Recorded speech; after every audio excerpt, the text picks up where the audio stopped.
And there's such hysteria they're trying to create that when a steam main blows up in New York, everybody panics and starts evacuating.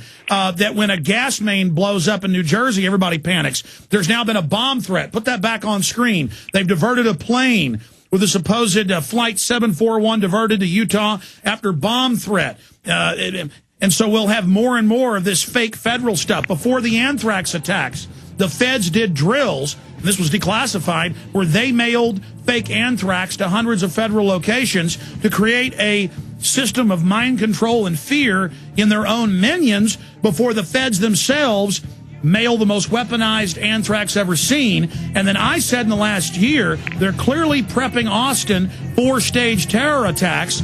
And then it turns out the feds were trying to get their operatives to firebomb Brave New Books. You're the devil in disguise. The point I was trying to make as we hit break is they had a federal informant tied to the Palestinian man that bound himself, slit his throat, cut his body open, and threw himself in the river. He was murdered, and the police said he committed suicide.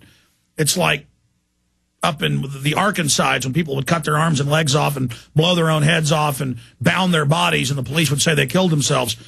Then this same informant who was running around with him reportedly, and it's been confirmed, it's just so much is happening, tried to provocateur people at the RNC in 2008 to Molotov cocktail. And he admitted to that. And then he reportedly tried to get local activists to firebomb Brave New Books. One of my listeners started that's a Patriot bookstore.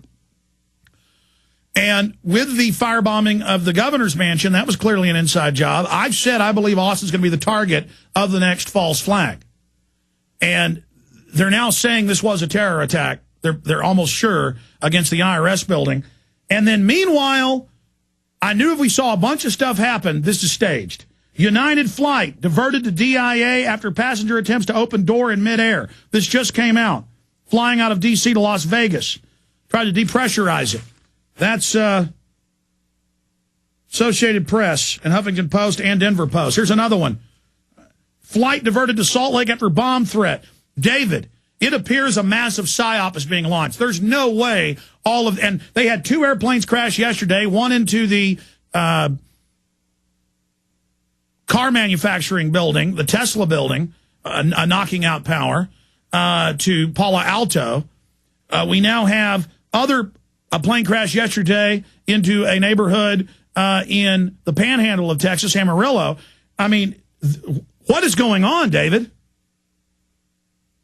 It's very simple what's been going on, and it's now getting more extreme because, like I said earlier, they're getting more desperate. Quite simply, you've got an agenda which they've been trying to bring in step by step for a long time, but before what we call modern times. It's been a long step-by-step process.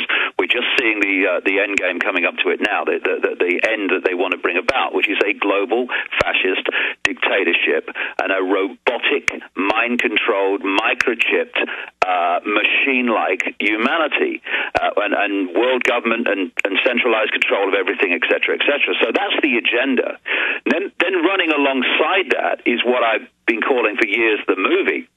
This is the manufactured view of the world, including all the manufactured false flag events, like what it seems that we're seeing here now. It's getting ridiculous.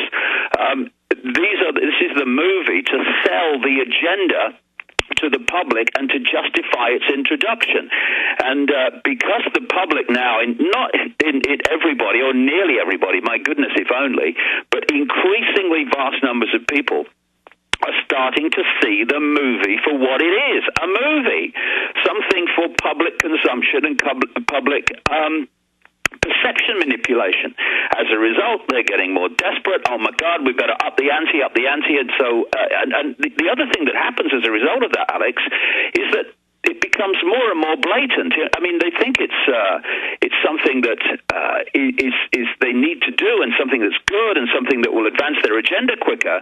But the way they're doing it now in this desperation is it's becoming more and more blatant, so that more and more people are going to be asking questions, more and more people aren't going to believe them. I mean, we're in a situation now after the last year. I mean, how many people believe that they're being told the truth about the climate change? Virtually no one. What will happen the next time the pharmaceutical cartel, Big Pharma, and the World Health Organization tries to sell us a vaccine scare or a virus And let me scare? stop you. Let me stop you. It's falling apart for them. They're a cornered rat, so they're going to really get more extreme and more desperate. We're going to see a lot of desperate and extreme things as a result, but it's falling apart for them.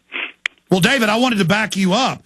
Not only do we have Wolfgang Wodarg, the head of the EU Health Commission, saying it's all a hoax, a fraud, dangerous vaccine was a lie, staged. The government admitted, okay, it turned out the swine flu vaccine didn't help you, and it was fake. That came out yesterday like it was no big deal, that it didn't even protect you. We already knew that. Their healthcare takeover is falling apart. It seems that corralling us like prisoners, and I want to ask you about this when we come back, corralling us like prisoners, these body scanners, this act of supplication, of submission, of breaking us, letting them know they're violating child porn laws to videotape children with these scanners, their naked bodies, that sets the precedent. Now Homeland Security says they want to put shock bracelets on everyone. They looked at it 2 years ago. Now they're saying if people are going crazy and trying to depressurize planes, we've got to do this. Why are these body scanners so key to what they're doing? And we're going to have our reporters from the ground at the kamikaze site.